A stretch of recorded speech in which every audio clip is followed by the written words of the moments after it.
Hello అండి, దొండకాయ రోటి పచ్చడి చూద్దాం. పచ్చడి చూస్తుంటేనే తినాలనిపిస్తుంది కదా, చాలా బాగుంటుంది. లేట్ చేయకుండా ఒక ప్రాసెస్లోకి వెళ్ళిపోదాం. ముందు ఒక కడాయి పెట్టి కొన్ని శనగపప్పులు వేసి దూరగా వేగనివ్వాలి. అదే కడాయిలో పచ్చిమిర్చి కొంచెం నూనె వేసి వేగనివ్వాలి. మన ఒక పావు కేజీ దొండకాయలు కట్ చేసి వేస్తున్నా, దానికి తగినట్టు కారం వేసుకోవాలి. దొండకాయ ముక్కలు వేసి కొంచెం బాగా వేగనివ్వాలి. ఒక టమోటా కొంచెం కొత్తిమీర వేసి కొద్దిసేపు వేగనివ్వాలి.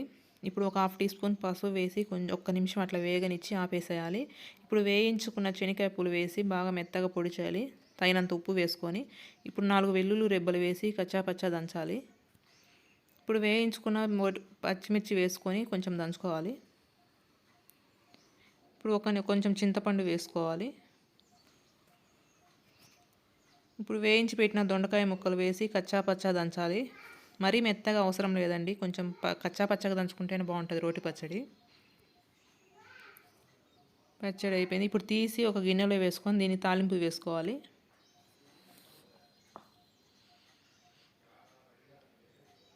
ఇప్పుడు ఒక కడాయి పెట్టి ఒక 2 గంటలు నూనె వేసి తాలింపు గింజలు వేసుకోవాలి.